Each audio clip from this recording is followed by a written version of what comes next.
Most airlines would have retired the A380 years ago. Qatar, though, is doing the opposite. The airline's pouring cash into upgrades, flying super jumbos on routes others won't touch, and betting that size plus luxury can still beat efficiency. What's driving this bold decision, and what does it mean for the industry? In this video, we dig into the surprising strategy behind why Qatar refuses to kill the Airbus A380.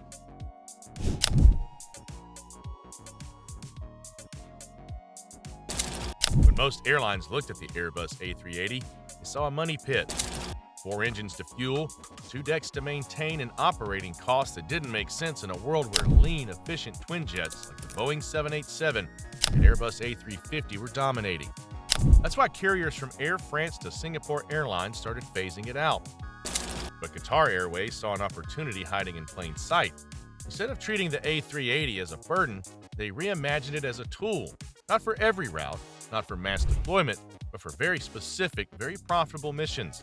The key is demand, but not just raw passenger numbers. The A380 works best when it can be filled with the right kind of passengers. Business travelers willing to pay top dollar for privacy and comfort, or wealthy leisure flyers chasing that over-the-top luxury experience. That's why Qatar invested heavily in reshaping its A380s with premium-focused interiors.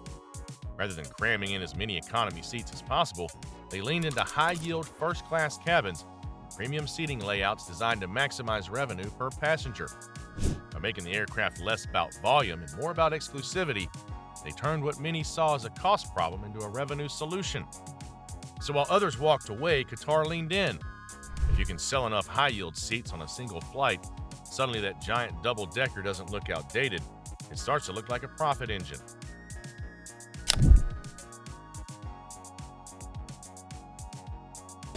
If premium demand explains who Qatar wants on board, airport congestion explains where the A380 earns its keep. The world's busiest hubs, every landing and takeoff slot is like gold. When new slots aren't available, the only way to grow is to make each one count. That's where the A380 flips from fuel hog to strategic weapon. With over 400 passengers on board, Qatar can move a huge number of people in a single slot. Compare that to smaller twin jets, and the difference is obvious.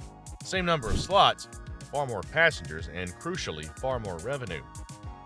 This strategy shines on routes where demand is bursting at the seams. Doha to Heathrow, London, Sydney, and Bangkok are prime examples. These are flights Qatar knows will sell out. Instead of sending multiple smaller aircraft, they send one massive A380. Fewer flights, maximum impact. In slot-restricted airports, that's a winning move.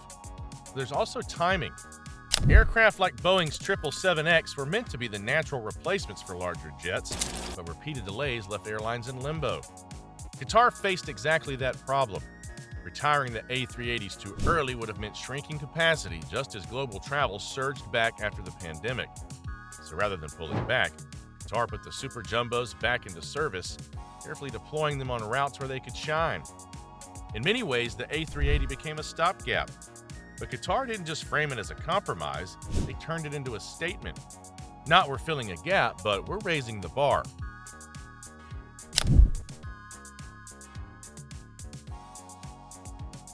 When most airlines mothballed their A380 fleets, they did it for one main reason: cost.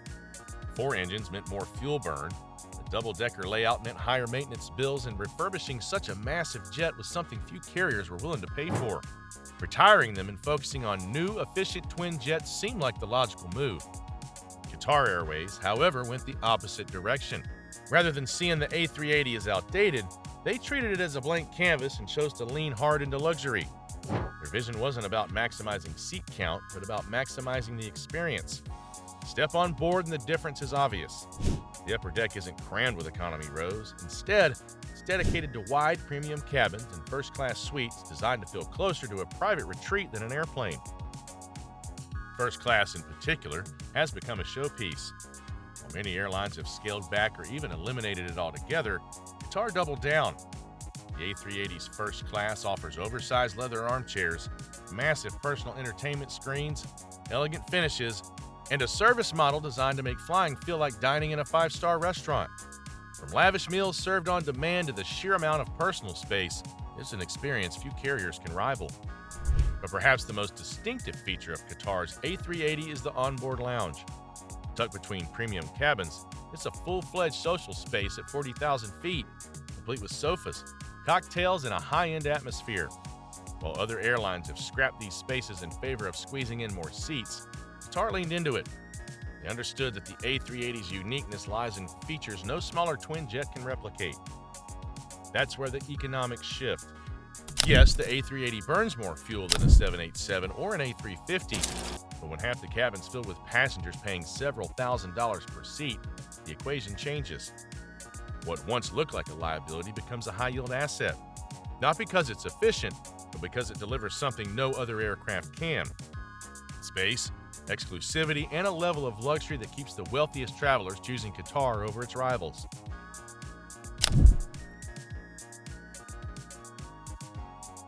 But the strategy doesn't stop with numbers on a balance sheet.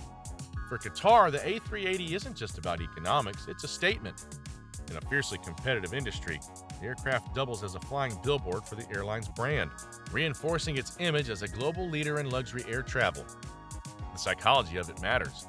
When passengers see a double-decker Qatar jet waiting at the gate, it sends a powerful message. This isn't just another flight, it's something special. Families headed on vacation feel like they're stepping onto a cruise ship in the sky. Business travelers interpret the scale and design as proof they're flying with an airline at the very top of its game.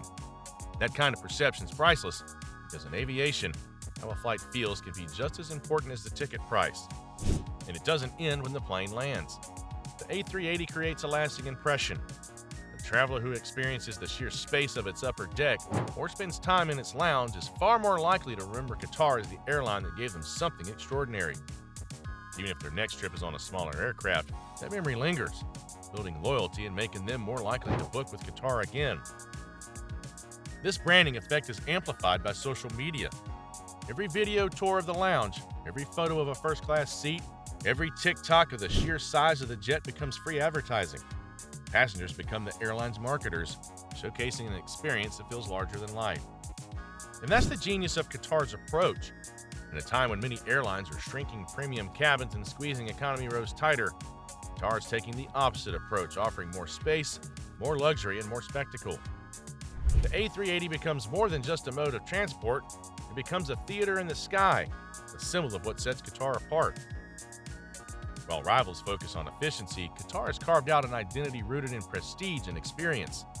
The A380, once written off as a failure, now works as a brand ambassador, a powerful differentiator that keeps Qatar visible, memorable, and firmly positioned as one of the most glamorous airlines in the world.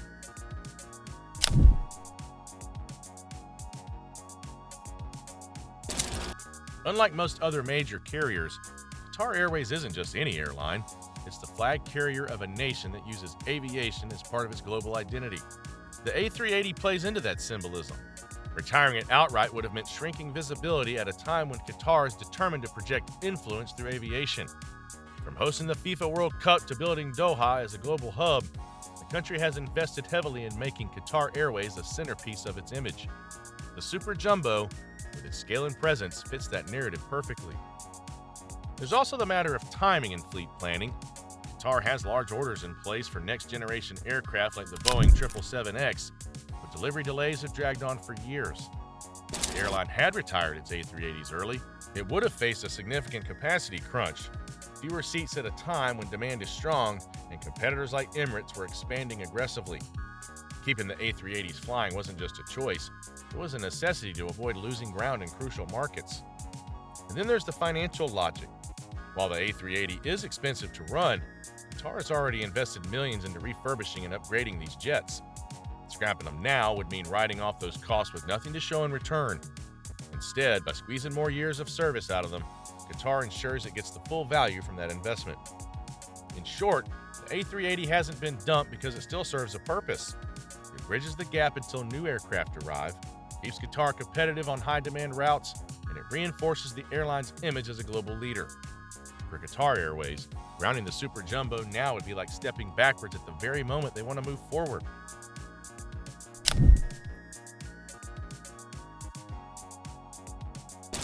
Qatar's A380 gamble isn't just about keeping one massive jet in the skies, it's a window into how aviation itself is shifting.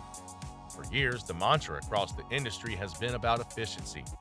smaller aircraft, lower fuel burn, and direct point-to-point routes instead of funneling everything through massive hubs. The A380 was written off as the symbol of an outdated era. But Qatar's decision proves there's more to the equation than efficiency alone. Yield is just as critical. By reshaping the A380 into a premium heavy aircraft and positioning it on routes where demand is bursting, Qatar demonstrated that airlines can still find profitability in jets once thought too expensive to operate. It's less about how much fuel the plane burns and more about how much value you can create inside the cabin.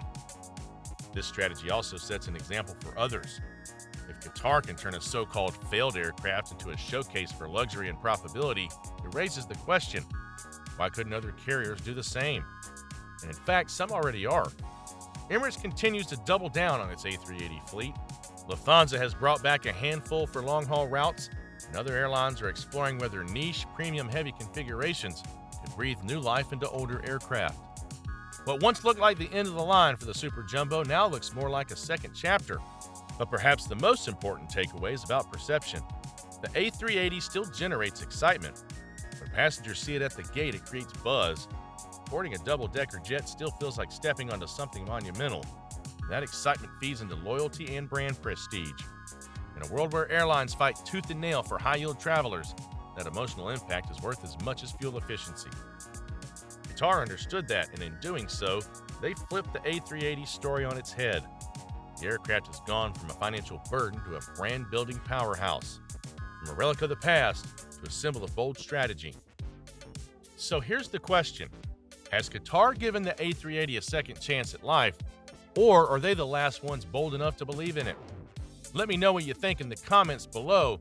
If you enjoyed this video, hit that like button, subscribe for more aviation insights, and join me as we continue to explore the biggest gambles shaping the skies.